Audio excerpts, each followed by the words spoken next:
ẹ káàbọ̀ sórí ìkànnì wọn fọbalẹ̀ fún dáadáa fídíò tó ń ṣe ẹgbẹ́ wa a sì máa play fún ẹ̀wọ̀ ẹ̀wọ̀n àkọ́kọ́ fìdílé àbí kẹfìdílé ẹ̀kọ́ kẹ máa bá wa ká lọ bọ́ ìtúpẹ́ ẹ̀pẹ̀ àṣírí nínú fídíò ẹ̀wọ̀ gẹ́gẹ́ bẹ́ẹ̀ tí mo pé táwọn bá ti rí àwa kì í sọ ẹ̀wọ̀ ẹ bá wa subscribe kí lè máa jẹ àǹfààní content wele lágbo òṣèré ẹ̀wọ̀ láìfò papọ̀lọpọ̀lọ péjọ fídíò náà rèé ẹ̀ka sojú abẹ́ ń kó. It's first to say military wrote 1999 constitution. A former head of state, General Abdulsalami Abubakar, retired, has dismissed as false the long-standing claim that Nigeria's 1999 constitution was written by the military.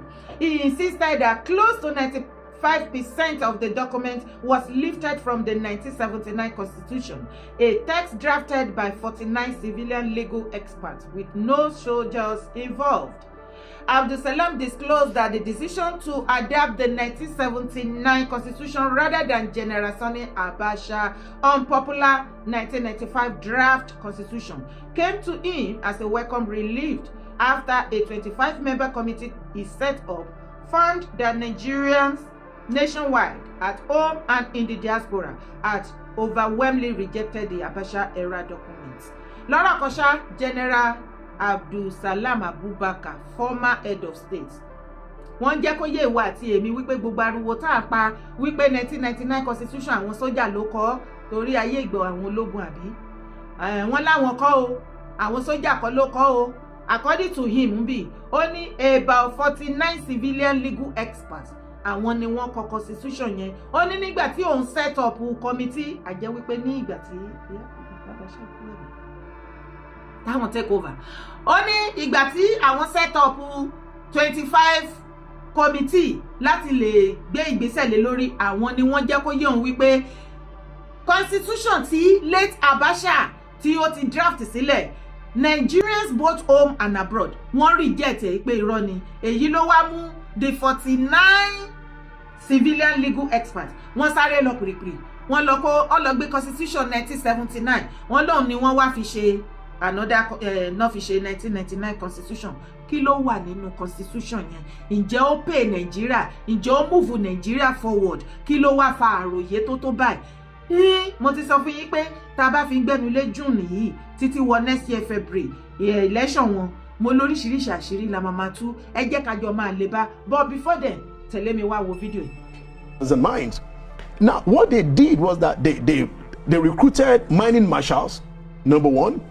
Illegal miners were now brought mainstream, formalizing mining. Now they've created about 250 cooperatives. What that means is that you're taking away money that has been outside of the system, you are bringing to the system. So some people are losing. Last year, a factory was opened in Nasarawa, $600 million lithium factory that will be producing 5,000 to 6,000 tons per day. That was the third factory. One was opened before then that was producing 2,000. Another was opened before that was producing 1,000. So in other words, 3 factories have been set up within 3 years, producing 10,000 tons of lithium per day. Uncle Yori, do you know how much a ton is in the market? How much? $20,000, 1 ton of lithium. In global market.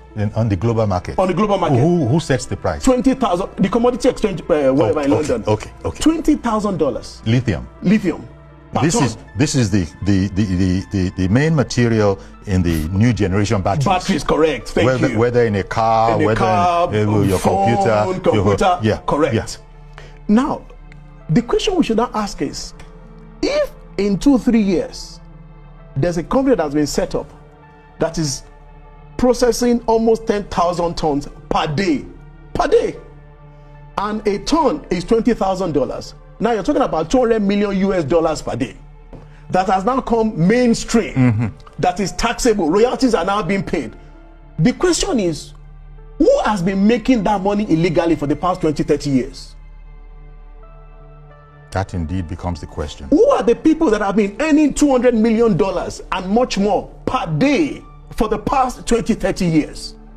Those are the people sponsoring banditry in Northwest. Those are the people making sure that this crisis escalates.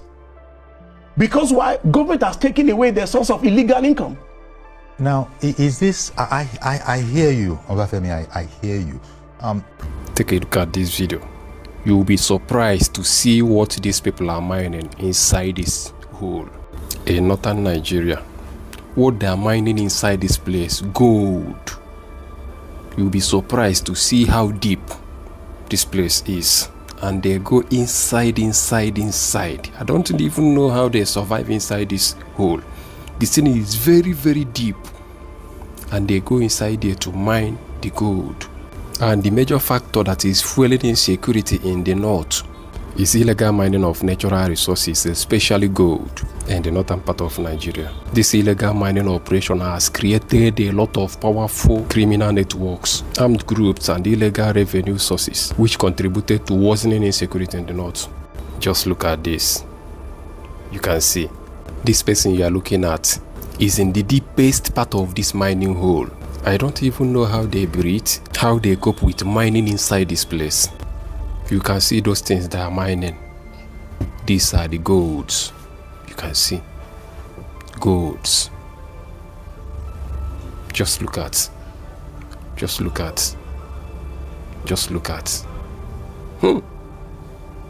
This thing is very, very, very deep.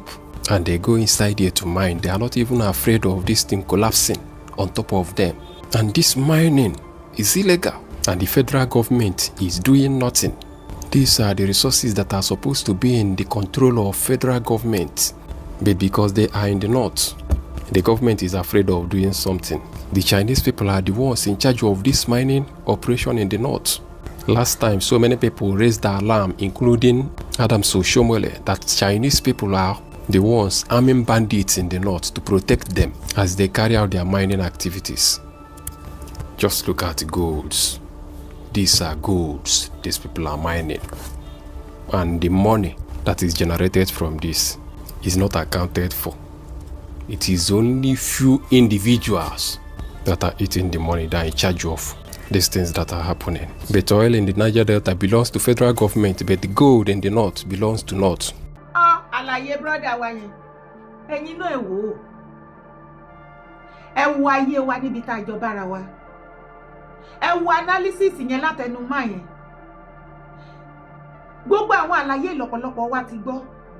Tẹ́ bá wá rí àwọn nọ́dánà tí wọ́n dìde ogun wípé ṣé Tinubu ò gbọdọ̀ ṣe second term. Má ṣì mí gbọ́ o. Mi ò sọ wípé ìjọba bàbá Tinubu ó wà okay o. Mi ò sọ pé ó wà 100% okay o. Rárá o. Ṣùgbọ́n wá jókòó kó wọlé kó wẹnà kọ́. Gbogbo àwọn candidate tó dìde tó yọjú bíi Àtíkù, bíi Mákindé, bíi Obi, èwo ló rò yìí pé ó jẹ́ fitting síbẹ̀ tó máa débẹ̀ tá rí nǹkan kan ṣe. Ṣé Mákindé ló máa débẹ̀ tí a lè wo Kàbá lójú, tá lè wojú Sultan tí ó ṣe nǹkan tí Sultan bá sọ ló máa ṣe? Ṣé jọ Obi, Peter Obi, òun gan ló rò wípé tó bá débẹ̀ òun ló máa dìde tán tá sọ wípé yes gbogbo ìwà ìbàjẹ́ yín ó dópin? Àbí dìsẹ́mà Abubakar Àtíkù lẹ́tì customer dáadáa ní every 4 years ó tún ti ra tíkẹ́ẹ̀tì tọdún ìmáì. Ṣé òun ni ó yá jẹ́ kó máa ró nínú ẹ̀? Ẹ jẹ́ àsòótọ́ ọ̀rọ̀ fúnra wa. Àti wípé gan gbogbo àwọn tó ti jẹ sẹ́yìn gbogbo wọn ṣe eré gbogbo wọn náà ṣe second term. Bó tilẹ̀ jẹ́ pé bí gbogbo èèyàn sọ wípé Tinubu ò ní ṣe second term, gbogbo wa lájọ mọ̀ Tinubu. Kọ̀nàjọ́gbọ́n ni àfi tí ò bá wù ú ṣe lókù, àfi tí ikú bá dẹ̀ wá mú wọn lọ, èmi ò sì gbàdúrà kíkú pa. Tó bá wá rí bẹ́ẹ̀, ẹ̀yin náà wò ṣó ṣẹ̀ṣẹ̀ gbọ́ ni wípé mineral resources tí ó wà ní northern part of Nigeria, àwọn Kàbá, àwọn ni wọ́n ránṣẹ́ sí àwọn experts bí àwọn China tí wọ́n ní kán wá máa wakùsà kán máa ṣoríṣiríṣi ń bẹ̀. Àwọn tí wọ́n expert tí wọ́n kó wọlé, àwọn ni wọ́n lọ kó àwọn terrorists wá láti Sahel country torí àwọn mineral resources yẹn náà ṣe ń para wọn dànù. Ǹjọ́ o mọ̀ wípé àìmọye àwọn northern leaders and elders gbogbo wọn náà ní Kàbá kéékèèké tí wọ́n ní terrorist group títí wọn tí wọ́n fi operate táwọn náà tó ń lead láti lọ máa wá kùsà àwọn mineral resources ní northern part of Nigeria for their own gain. Ìkan lára àwọn former governor wọn ọwọ́ tẹ́lẹ̀ lọ́jọ́ mẹ́ta yìí nígbà tó ń kó góòdì tó fẹ́ kó góòdì kúrò ní Zamfara. Gold tó worth more than 40 billion àbí 20 billion billions of naira. ó ti máa ń gbọ́ slang yẹn wípé any mineral resources in the north belongs to them in the north but it is south belong to one Nigeria. Ṣé ẹjọ́ àwọn northerner ni àbí ẹjọ́ àwọn leaders and elders wa tó represent wa? Tá bá wá ń kọ fún wọn ẹ̀yin á máa sọ wípé ṣe là ń sọ̀rọ̀ sí wọn à ń bú wọn. Ṣé ká bú wọn nìkan ní ọ̀rọ̀ tó ń ṣẹlẹ̀ yìí? Ṣé ẹ̀rí àbí ṣé àwọn northern leaders and elders ṣé wọ́n ti ṣògùn sí wọn tó tẹra wọn yé ni tó ti sọ wọ́n di dìdìrìn? Torí ìgbà táwọn tí ìwà tèmi ta wà lọ́dà wọn tó represent wa nílẹ̀ Yorùbá tó jẹ́ pé orí náà fi sábẹ́ orí wọn wọ́n kì í bọ inú fùrọ̀ màálù wọ́n mú ìgbẹ́ màálù wọ́n rí bọ ọ̀nà báyìí ni wọ́n rùn kúra tó jẹ́ sí wípé kò sí nǹkan politically tí any one of them wọn tó lè dá ṣe ní ilẹ̀ Yorùbá tó bá ti kọ́kọ́ lọ jẹ̀gbẹ́ màálù láti north. Torí òkìrí wọn nu fídíò kan máa ṣó wọn ní àwọn representative àwọn fanatics nílẹ̀ Yorùbá ṣe ti gbàgbé pé a ti ní oríṣiríṣi Gumi ilẹ̀ Yorùbá báyìí.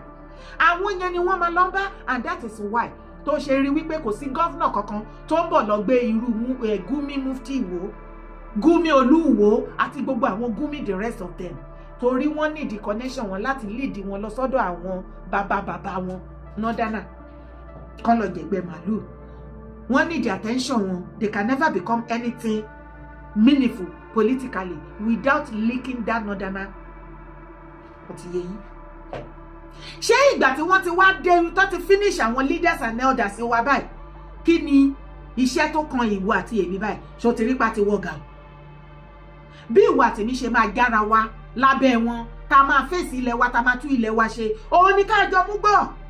Ìwọ náà gbọ́ àlàyé brother yìí nítorí àwọn ìdí tí wọ́n ṣe fẹ́ tó ṣe sọ wípé Tinubu ò gbọ́dọ̀ padà fún second term because ọ̀pọ̀lọpọ̀ gbogbo àwọn ọ̀nà yẹn ní Tinubu block. À ń pariwo kíní fún yín ẹ fẹ́ gbọ́ ẹ gbọ́. Tí northerner bá pariwo Tinubu tí àwọn ọmọ Yíbò ń pariwo Tinubu mo mọ̀ economically ìjọba bàbá Tinubu ọ̀rẹ́rìn security wise gbogbo ẹ̀ lọ́lù kò sí nǹkan tó nice nínú ìjọba wọn ṣùgbọ́n síbẹ̀síbẹ̀ mo ní ẹ má dọmọnù pẹ̀lú omi ìwẹ̀. Dókòkò wẹnu ọkọ àwọn nádàkàbà gbogbo owó tí Tinubu ti tilẹ̀kùn mọ́ tí ò jẹ́ kán rówó yẹn mùdùmùdù Nàìjíríà bọ́dẹ̀ ṣe kó gbogbo owó yẹn náà mì orísun poverty Africa ọ̀dọ̀ wọn ní north ló wà kì í ṣe wípé wọ́n kówó yẹn wọ́n fi ń tú ìlú wọn ṣe àbí wọ́n fi ń create iṣẹ́ àbí wọ́n fi ń better life àwọn masses wọn. Look at northern masses wọn gbọ́dọ̀ fi wọ́n ṣépè fún yàn náà. Ṣé bẹ́ẹ̀ rí wọn majority wọn tó bá kó wọn wá sílẹ̀ Yorùbá bọ́n ṣe máa ń wò hàn ṣé ìrítẹ́rí wọn dàbí èèyàn bí ìwà tèmi báyìí. Irú àwọn ìgbésí ayé tí àwọn àgbààgbà ilẹ̀ Yorùbá àwọn leaders and elders wa tí wọ́n expect kí ìwà tèmi ká wá resort ayé wa sí lélẹ̀ ìwà tèmi la ní láti kọ́ fún wọn wípé ọmọ ọkọ yàtọ̀ sí ọmọ àlè ọmọ aládé ó yàtọ̀ sí ọmọ ajífìtọ̀ màálù wẹ́rí ọmọ ajímùtọ̀ màálù ọmọ ajífìtọ̀ màálù wẹ́nu. Nítorí ẹ̀nà ṣe ń gbógun ti Tinubu wọ́n ní ìdí candidate tó wíìkì tó lè direct ẹ̀ ṣé Mákindé ò wíìkì lójú tiẹ̀ ṣé Mákindé jẹ́ èèyàn tó jẹ́ pé tó bá become Nigeria president ó lè fèsì ṣé Mákindé lè fèsì Gumi ni ṣé Mákindé lásán ó lè fèsì ordinary Sheikh Ahmad Gumi ṣé Peter Obi tí wà tèmi jọ ń wò ṣé ó lè fèsì ordinary Sheikh Gumi lásán kàmá ẹ̀ tí sọ de ó kàbà ẹ jẹ́ wise.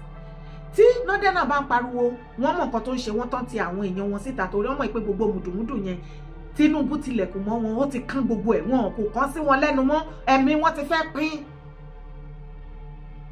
Tí àwọn ọmọ Yíbò tán bá ń pariwo ó ti mọ̀ wípé nǹkan tán mọ̀ ṣe láyé wọn nìyẹn ariwo yẹn àti propaganda tán mọ̀ ṣe òun gan ni ò jẹ́ kán ní head nínú politics in Nigeria wọn ò wà relevant when it comes to the situation pé they want to sit on the round table think about Nigeria as a country. The Igbo people have no representative. They are marginalized. They are not there. They don't even know anything about Nigeria as a whole. So ṣáwọn yẹn lẹ́yìn ọmọ Yorùbá fẹ́ máa relate pẹ̀lú láti máa jẹ́ ká mọ nǹkan tó yẹ ká ṣe. Ẹ má jẹ́ ká dọmọnù pẹ̀lú omi ìwẹ̀. Ẹ jẹ́ agbọ́mọ́ tinú wa gbọ́ o. Tó o bá ní lá bó ṣe fẹ́ nìyẹn. Èébú ẹ̀ ń bọ̀ wá bá ẹ lọ́la tán bá ti fi bú ẹ lọ́la. Wọ́n á fi bú ẹ ọmọ Yíbò á fi bú ẹ. Northerner á fi bú ẹ. Kí ló máa wá sọ ńgbà náà? Kí ló máa wí? Kí ló máa sọ? Tó bá wá rí bẹ́ẹ̀ jọ̀ọ́ nítorí Ọlọ́run tó tẹ̀lé mi kó wá gbọ́ fídíò tí mọ̀ pé ibẹ̀ ni kọ́kọ́ là ń lọ.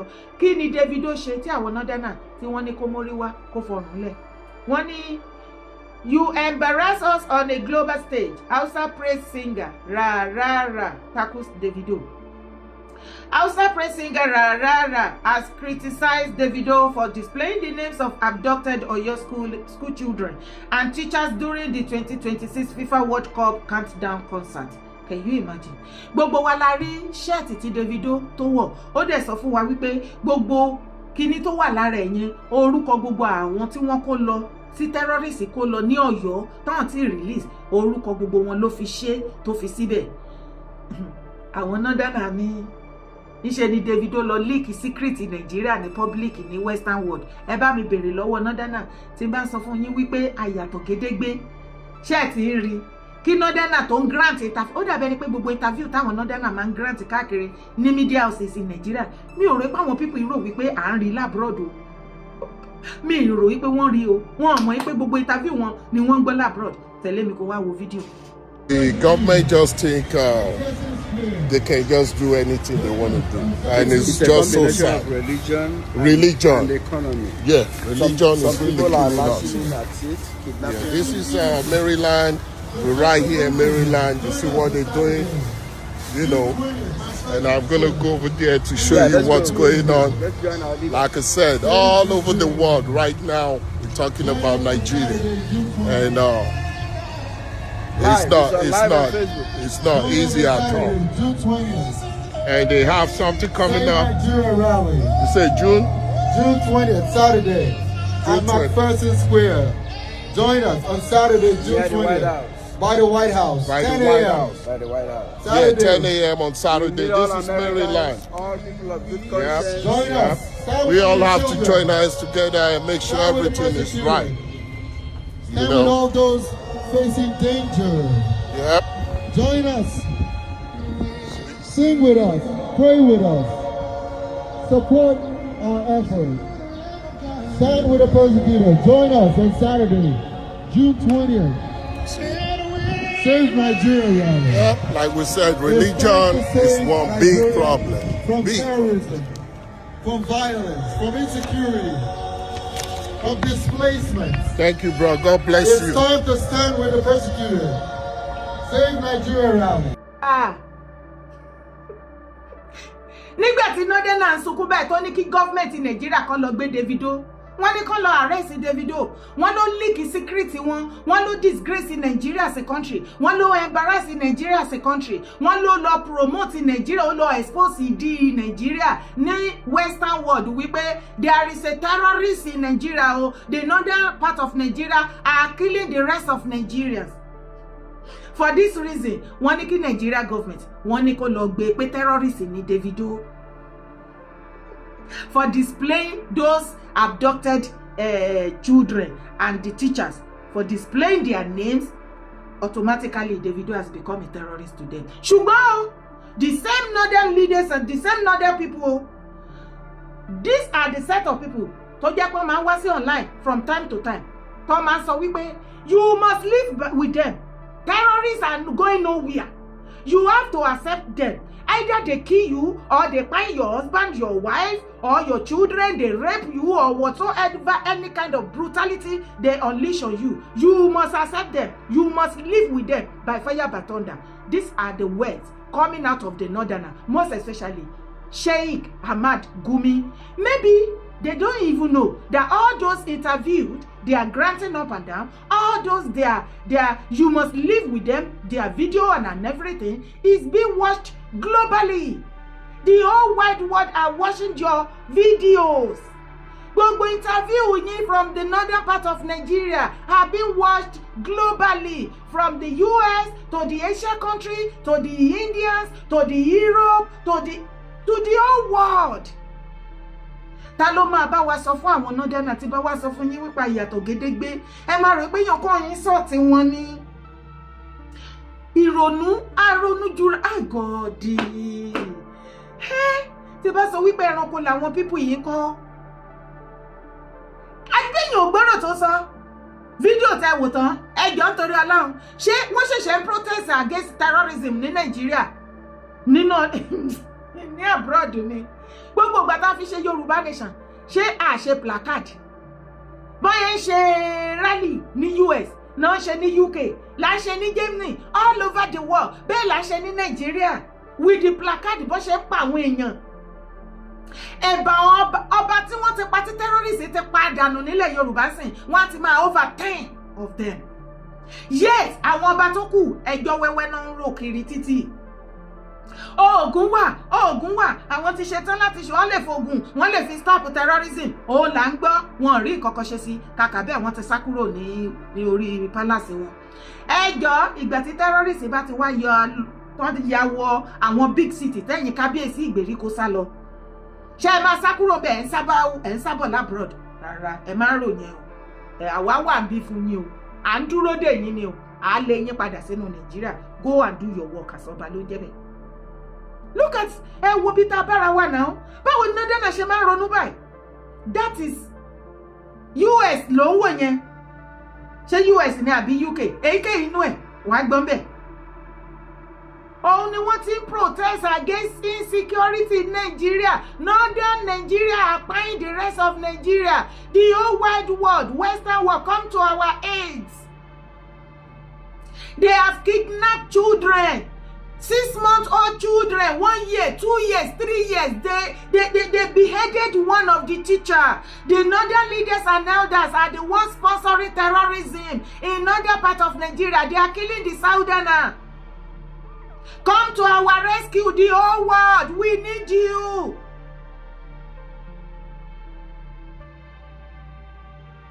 Sherry, wọ́n yẹn ronú. Wọ́n believe pé gbogbo orí burúkú tó ń ṣe ní northern part of Nigeria. Western world orí kò sí country kankan tó rí. Wọ́n mọ̀ wípé gbogbo ọ̀rọ̀ tó ń sọ, gbogbo ìwà wọn, gbogbo ìṣe wọn, everything òun ló wà exposed sí the whole world. Gbogbo ayé ló ń rí wọn. Wọ́n mọ̀ Sherry bá ṣe ń ronú. Ṣé ìran tí wọ́n kó papọ̀ mẹ́mí àti ẹlẹ́lẹ́? Ṣé irú ìran tó yẹ ká jọ wà lélẹ̀? Bí tá bára wa iná ṣá oore ni. Ó ti mọ̀ pé bẹ́ẹ̀ ni kankan là ń lọ, ọ̀rọ̀ ti dojúrú. Peter Obi ó ní if I am elected in 2027, I will negotiate with bandits who seek peace. Presidential candidate of the Nigeria Democratic Congress, NDC, Peter Obi, has declared that if elected, his administration will pursue dialogue with bandits and other violent groups willing to abandon criminality while deploying force against those who remain committed to violence. Peter Obi ló máa negotiate ní o tá ẹ bá dìbò fún ní next year February 20 presidential election. Ipe òun ò ní terrorist kankan tó ń fẹ́ pa. Òun máa negotiate pẹ̀lú wọn ni. Ọmọ Yorùbá tí ń bá ní ẹ má dọmọnù pẹ̀lú mi ìwẹ̀. Ọ̀rọ̀ mi ò yé yín àbí? Ṣé àwọn tẹ́ support tẹ ló better off fún Tinubu lélẹ̀? Tẹ̀lé mi wá wo fídíò. Message they go to Yoruba people. If you be Yoruba man, any tribe in Nigeria, you want vote Igbo man for power come 2027, you be mumu. That's what they talk. You be okoko. You know your brain know the work. Sorry that I use this word, but now what do you be? You be mumu. Because Igbos, when they support Yoruba people, our Igbo people, they say, these people are betrayers. These people, they don't get sense. So, Betty, Yoruba man, when they support Igbo man, Obi, that one, they don't see anything inside. They say that one a good person. They call you good person. Because if you say they get sense past everybody. So if you be Yoruba man, if they support Igbo man to be president of Nigeria, come 2027, you be Okoko, you be Mumu, you don't get sense. Let everybody support their people. Let Yoruba support Yoruba. Let Igbo support Igbo. Because Igbo people, they use tribalism, they do politics. Oga, you can't use tribalism to do politics. Igbos are the enemy of their self. I no carry water for mouth. That's the one they tell you, no be AI. No be Yoruba man, no be Hausa man, no be Fulani, no be TV. No be a dumb man be your problem. Now you be problem of yourself. Earlier, you know this truth. It's better for you. For example, go to South Africa. South Africa, where they see. Go there, go see how our people they buy themselves. Brother and brother go do business. Money go come. For them to share the money equally. one person go organize the Ita boys go come buy his brother. Now Yoruba man na do am, now follow Igbo man na do am. Do you know how many people where they don't buy for South Africa? Even your brother where you bring from village to South Africa to have a better life. Once you get grand, he go buy you. Oga, as them one they do social media. Na real matter they tell you. Earlier we know this truth. Go to Malaysia, go to other places. Now we be the problem of ourselves. So leave Yoruba man alone. Tó bẹ́ẹ̀ ni ó lẹ́tìkẹ́. Ẹ tún yín sọ́ọ̀tì wá ní ọmọ Yorùbá èwo léwo. Ẹnu àwọn ọmọ Yíbò ló ti gbọ́ yẹn o. Ọmọ Yíbò fúnra wọn ló ń sọ ọ̀rọ̀ ara wọn yẹn o. Kì í ṣe Yorùbá ló sọ o. Ṣé orí bá ṣe ń sọ fún wa wípé ẹni ọmọ Yorùbá kankan tó o bá sọ wípé o lọ gbé Peter Obi sórí o wá fẹ́ dìbò fún come next year. Ó ní you are a mumu, your mumu never too much. Ó ní dìdìrín ni yín ẹ̀dà dìdìrín ń datọ́. Ó pè yín nǹkan tó pè yín lédè ẹ̀ nìyẹn o. Ó lẹ́ẹ̀gọ̀ ẹ̀ fẹnu họra bíi tewúrẹ́ bíi mọ́ńkì ẹ̀ họra. Àwọn tó yeye àwọn ọmọ Yíbò tán mọ̀ wípé Obi ò ní kankan ọ̀fà kò ní anything. Ṣé bẹ́ẹ̀ gbọ́n sì tó sá? Ó ní tẹ́ ẹ bá ti dìbò fún tóun become president. Ó lóun máa negotiate pẹ̀lú terrorist ni. Ṣé àwọn tí bíi Babadele Farotimi, Babadele Faro tí ẹ gbé sórí bíi ti Gala tá ilẹ̀ Tinubu lóko ní? Ṣé àwọn tí àwọn ọ̀pọ̀lọpọ̀ blogger Yorùbá, ẹ̀yin speaker Yorùbá, ojúlówó ọmọkọ Yorùbá, ṣé Peter Obi tí majority yín tẹ́ ẹ̀ campaign fún tẹ́ torí ẹ̀ tẹ́ ẹ̀ sọ wípé kí ọ̀tá iye Tinubu kó kú òun leléyìí àbí? Mo ń sọ fún yín, mo ní ẹ má jẹ́ kó tẹ̀ wá rí. Bí Obi bó bá become Nigeria president, ìwọ àtẹ̀mí ti mọ̀ wípé Northerner ló máa rule, kì í ṣe Obi. Ó kàn máa wà ń bẹ̀ bí ti Buhari náà ni, lẹ́yìn kó kàn máa sign kó máa kówó jáde. Kò sí nǹkan míì. Kí ló fẹ́ ṣe? Kò sí. Wọ́n bí ìyá èrè kó arrest one person báyìí kó sọ pé torí ó jẹ́ terrorist. Ó lè ti yá tètè jẹ́wọ́ fún yín nísìn. Àwọn ọmọ ìlú ẹ̀ tọ́jọ́jọ́ ọmọ ìlú kan náà tọ́jọ́ mọ́ra wọn dénú déta ju ìwọ àtẹ̀mí tá mọ̀ wọ́n lọ. Wọ́n jẹ́ kó yé wa wípé Obi is a wrong decision. Àwọn gan tó jẹ́ Igbo ní 2023 baba ńlá mistake ni àwọn ti realize sìn. Láyé they are never going to support anything called Peter Obi. And listen to the words they are giving to us now. Ọmọ Yíbò ń jẹ́ kó yé ìwọ àtẹ̀mí wípé even ayé tí wọ́n fi ń ṣera wọn ní South Africa.